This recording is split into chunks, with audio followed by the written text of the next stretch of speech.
The Trump administration just opened trade investigations against 60 countries simultaneously, and Canada is on the list. This isn't a warning shot. This is the legal architecture for a permanent tariff regime, and it was built because the Supreme Court took away Trump's favorite weapon. Welcome to Flashpoint, where power shifts before the headlines catch up. To understand what happened Friday, you need to understand what happened last month, because without that context, the Section 301 expansion looks like routine trade policy. It isn't. For the first year of his second term, Trump built his entire tariff agenda on a single legal foundation: the emergency economic powers that let a president act fast, hit hard, and ask questions later. Those were the tools behind his Liberation Day tariffs, the sweeping duties he imposed on dozens of countries in a single stroke.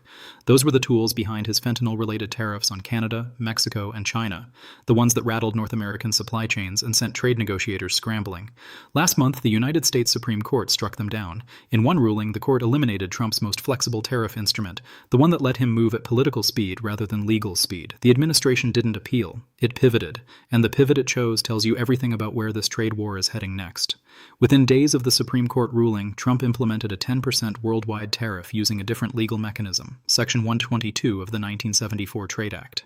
It was a functional replacement, but an imperfect one. Section 122 tariffs cap out at 15%.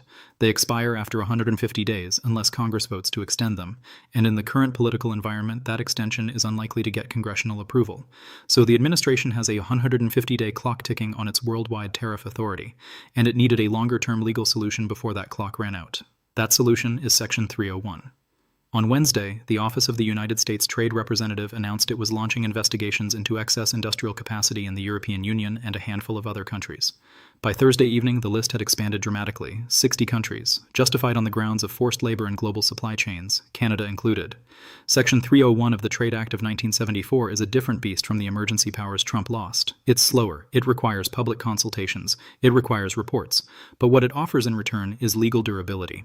Tariffs imposed under Section 301 can be sustained indefinitely, they don't expire after 150 days, and they've survived court challenges before. The most famous example is the Trump first-term tariffs on Chinese goods, hundreds of billions of dollars in duties that are still in place today. USTR Jameson Greer explained the logic on CNBC Friday. He said the administration is trying to move very quickly, in a matter of months. The goal is to find that countries have engaged in unfair trading practices, subsidies, excess industrial capacity, or in this case, failure to adequately address forced labor in supply chains. Once that finding is made, the administration can quantify the harm to U.S. commerce. And if the targeted country doesn't resolve the issue, tariffs follow. For Canada, the immediate question is, what exactly is the investigation targeting? The Federal Register notice published by the USTR's office acknowledges directly that Canada, Mexico, and the European Union have already adopted measures intended to stop importation of goods produced with forced labor. Canada has legislation requiring annual reports to the federal government. Canada has rules forbidding forced labor in supply chains. Canada has embedded those rules in its free trade agreements. Ryan Majerus, a Washington-based international trade partner at King & Spalding and a former assistant general counsel at the USTR during Trump's first term, told reporters Friday that the investigation will likely focus not on whether Canada has forced labor laws, it does, but on whether Canada enforces them effectively enough. That distinction matters enormously. It means the bar for a Section 301 finding against Canada isn't the absence of law. It's the administration's judgment about the adequacy of enforcement. That's a much lower bar to clear, and a much harder one for Canada to argue against. Subscribe right now because what I'm about to show you gets even worse. Here's what people miss when they focus on the Section 301 investigation. Canada isn't facing the threat of tariffs. Canada is already living under them. Separate from the worldwide Section 122 duties, which do not apply to CUSMA-compliant goods, Canada is being hit by Section 232 tariffs on specific industries: steel, aluminum, automobiles, cabinetry. These are sector-specific national security tariffs that operate on their own legal track, unaffected by the Supreme Court ruling, unaffected by the 150-day clock. They are already embedded in the cost structure of Canadian exports to the United States. So the picture for Canadian industry right now is layered. CUSMA-compliant goods avoid the 10% worldwide tariff, for now. But steel, aluminum, and auto manufacturers are already paying the Section 232 premium, and the Section 301 investigation is designed to build the legal case for a third layer: durable, long-term tariffs justified by enforcement failures that the administration will define on its own terms. Greer has been public about the broader irritants in the Canada-U.S. trade relationship. He has repeatedly cited provincial bans on the sale of American alcohol as evidence that Canada maintains barriers that complicate negotiation. He has raised Canada's dairy supply management system, the quota and pricing structure that has been a flashpoint in every trade negotiation between the two countries for decades. These aren't new complaints. but they're being made in a new context by an administration that is simultaneously running 60 trade investigations, facing a 150-day countdown on its primary tariff authority, and preparing for a mandatory CUSMA review. The Canada-US-Mexico Agreement on Trade, CUSMA, or as the Americans call it, USMCA, contains a mandatory review clause. Every 6 years, all three parties must sit down and assess whether the agreement is working. That review is now approaching. Trump has already signaled his attitude. He has called CUSMA irrelevant. He has said it may have served its purpose. These are not throwaway comments. They are positioning statements ahead of a renegotiation that will determine the structure of North American trade for the next generation. The United States has officially launched CUSMA review negotiations with Mexico. Washington and Ottawa have not made a similar announcement. That asymmetry, the U.S. engaging Mexico while leaving Canada in a holding pattern, is itself a negotiating signal. It tells Canada that it is not the priority partner, that the sequencing of engagement is being controlled from Washington, and that Canada will come to the table on American terms or wait. Last week there was movement. USTR Greer met in Washington with Canada's new trade team, Chief Trade Negotiator Janice Charette, newly appointed U.S. Ambassador Mark Wiseman, and Canada-U.S. Trade Minister Dominic LeBlanc. The meeting happened. Details have not been made public, but the timing is significant. It came the same week the Section 301 investigation list was being finalized. Canada's trade team sat down with Greer while his office was preparing to name Canada in a 60-country forced labor investigation.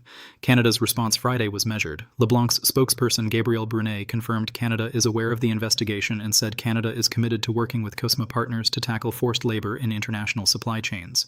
It was a careful statement, neither conceding the investigation's legitimacy nor escalating the confrontation. Step back from the Canada specifics for a moment and look at the scale of what the Trump administration just did.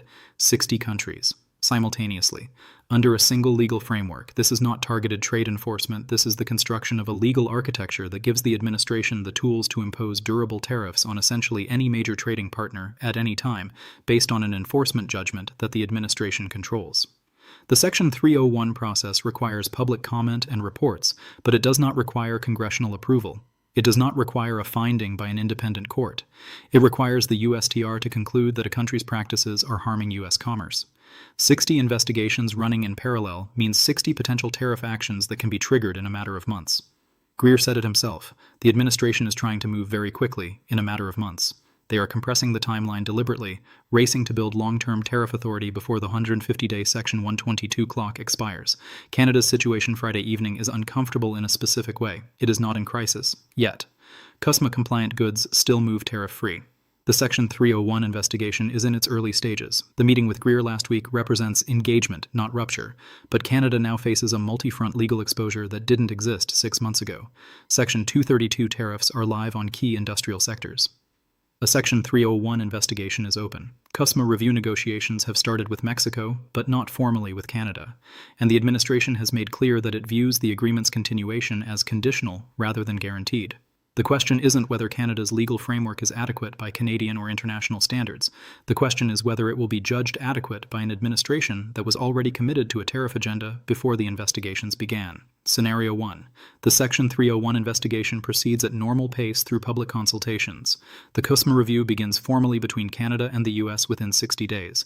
Canada makes targeted concessions on dairy access and strengthens enforcement documentation on forced labor. The administration uses those concessions to justify a finding that stops short of new tariffs. CUSMA is renegotiated with modifications, but survives. Canadian industry absorbs Section 232 costs as the new normal. The relationship is strained but functional. Scenario 2. The Section 301 investigation concludes within the administration's target timeline of months. The finding focuses on enforcement inadequacy, not the absence of Canadian law, but the judgment that Canadian enforcement doesn't meet the standard the administration sets.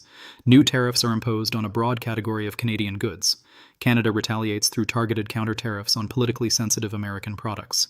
CUSMA review negotiations stall. The 150-day Section 122 clock expires, the worldwide tariff lapses, but the Section 301 and Section 232 tariffs remain.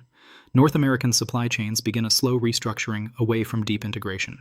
Scenario 3. Trump declares CUSMA has served its purpose and withdraws. The legal and economic shock of losing the trade agreement's framework triggers immediate uncertainty across automotive, agricultural, and manufacturing supply chains. Canada faces tariffs under multiple Section 301 findings simultaneously, with no preferential access framework to fall back on.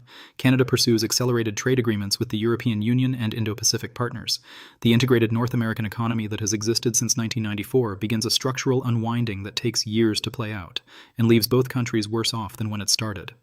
The Supreme Court took away Trump's favorite weapon, He built a new one, 60 investigations wide, designed to last. Canada is on the list, the clock is running, and the CUSMA review that will define North American trade for a generation hasn't formally started between Ottawa and Washington.